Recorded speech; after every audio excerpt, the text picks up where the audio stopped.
SSC পরীক্ষার্থী যারা 2026 সালের পরীক্ষার্থী যারা আছো, তাদের জন্য আজকে ফুল অ্যান্ড ফাইনাল সাজেশন, একদম ফাইনাল সাজেশন।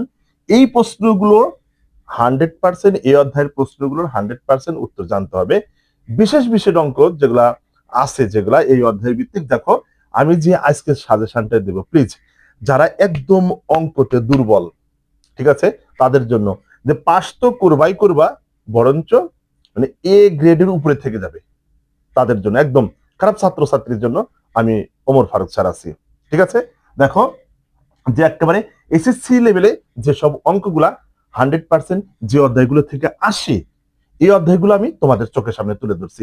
এই অধ্যায়গুলো একেবারে জ্বালাপালা করতে হবে, এক রসমালের মতো টপাটপ খেতে হবে এই অধ্যায়গুলো, মনে রাখবা কিন্তু, একটু ভালো করে লক্ষ্য করো। যে যে অধ্যায়গুলো আমি বোর্ডে লিখে রাখছি, এই অধ্যায়গুলো অঙ্ক করা ছাড়া পরীক্ষার হলে যাওয়া যাবে না। তুমি যত কাঁচাই হও, এই অধ্যায়গুলো অঙ্ক করতেই হবে। এই অধ্যায়গুলো অঙ্ক যদি করো, মোটামুটি ভালো রেজাল্ট এসে যাবে। ভালো পরীক্ষার্থীদের জন্য সেটা ভিন্ন কথা, কিন্তু যারা একদম মানে অঙ্ক যে ফেল যাওয়া ভাব, তাদের জন্য আমি যে ফেল কখনো যাবা না। ঠিক আছে, তাহলে দেখো যে এই যে সাজেশনটা দেবো দুর্বল ছাত্রছাত্রীদের জন্য, আজকে সাজেশন যারা কিচ্ছু পারো না তাদের জন্য আমি, দেখো সেটো ফাংশন, এই অধ্যায় করতে কি তোমাদেরকে কোন সমস্যা হবে? ঠিক আছে, যদি সমস্যা হয়ে থাকে তাহলে আমার লং ভিডিও গুলো দেখবা। ঠিক আছে, দেখবা প্রত্যেকটা অঙ্ক সুন্দর করে সমাধান করা আছে, খুব সুন্দর করে বুঝতে পারবা যে সেটো ফাংশনের 2.1 2.2 খুবই সোজা অধ্যায়, খুব সুন্দর করে বুঝতে পারবা, খুব ভালো করে বুঝতে পারবা। ঠিক আছে, এই অধ্যায়টা তোমাদের একদম একদম ক্লিয়ার করে থাকতে হবে, একদম ক্লিয়ার করতে হবে, কোনো প্রকার কার্পণ্য করা যাবে না। ঠিক আছে, আচ্ছা, সেটো ফাংশন চলে গেল। এবার বীজগাণিতিক রাশি, বীজগাণিতিক রাশির অঙ্কগুলো খুবই শক্ত করে ধরতে হবে।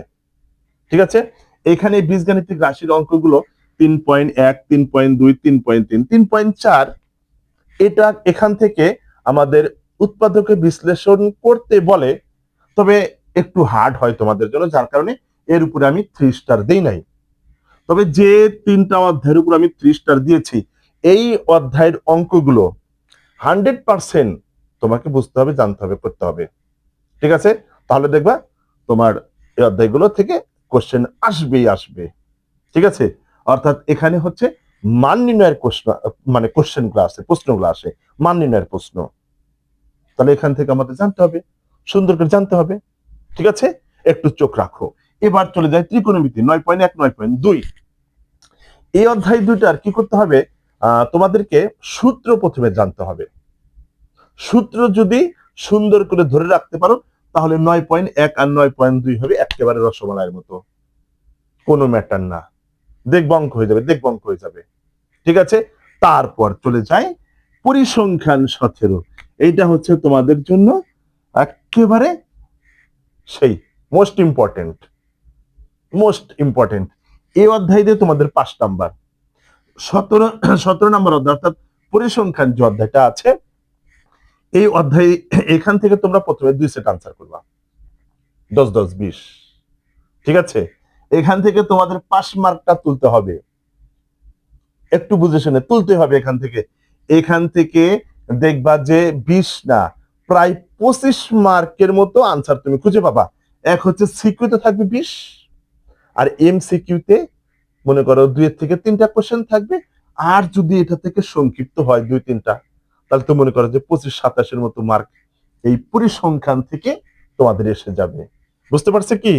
ঠিক আছে, যে এই পরিসংখ্যানটা তোমরা একেবারে এক উঠে পড়ে লাগবে। এর ভিতরে যা কিছু আছে, এর ভিতরে যে এটা পারি না ওটা পারি না, যে জনসংখ্যা কি ধরনের চলক, বিচ্ছিন্ন না অবিচ্ছিন্ন চলক, তাপমাত্রা কি ধরনের চলক, এইগুলা সম্পর্কে খুব ভালো করে, মানে কতে যা থাকে, নৈবিত্তিকে যা থাকে, খুঁটে খুঁটে পড়ে পড়ে এই 17 নম্বর অধ্যায়টা, পরিসংখ্যান অধ্যায়টা খুবই সুন্দর করে রাখতে হবে। ঠিক আছে, এটা কিন্তু আমি দুর্বল ছাত্রদের জন্য সাজেশনটা দিয়ে দিলাম, আশা করি বুঝতে পারছো। ঠিক আছে, দেখো তাহলে গুরুত্বটা কিন্তু বুঝো, ভালো করে ধরার চেষ্টা করো, যে এই যে সেট ফাংশন 100% করতে হবে, একেবারে খুঁটে খুঁটে করবা ভালো রেজাল্ট যদি করতে চাও, দুর্বল ছাত্ররা।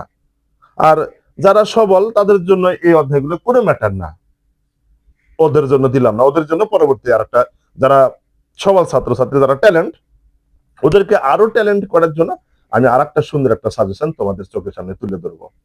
ঠিক আছে, দেখবা যে অঙ্ক একেবারে রসমালাই হয়ে গেছে। ওকে, এবার চলে যাই তাহলে বীজগাণিতিক রাশি একেবারে সুন্দর করে এই 3টা অধ্যায় এত সুন্দর করে সোজা বটে, জাস্ট খালি সূত্রগুলো তোমরা মুখস্থ রাখবা।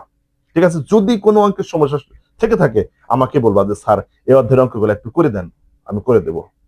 ঠিক আছে, কোনো কাহিনী হবে না, করে দেবো, আমি অঙ্ক করে দেবো। এবার ত্রিকোণমিতি 9.1 9.2 ওই যে সূত্রের খেলা। ঠিক আছে, 9.2 এরকম সূত্র জানবা, sine 0 = 0, sine 3 = ½ sine 45 = 1/√2, sine 60 = √3/2, sine 90 কত 1। এটা অঙ্ক করে বের করা যায়, জাস্ট তোমাদের পরীক্ষার হলে তো আর অঙ্ক করে ওই মানগুলো বের করা সম্ভব না, মুখস্থ রাখো তাহলে খুব ভালো হবে। ঠিক আছে, তারপরে এই পরিসংখ্যান 17 নম্বর অধ্যায়, এখানে কিছু সূত্র আছে।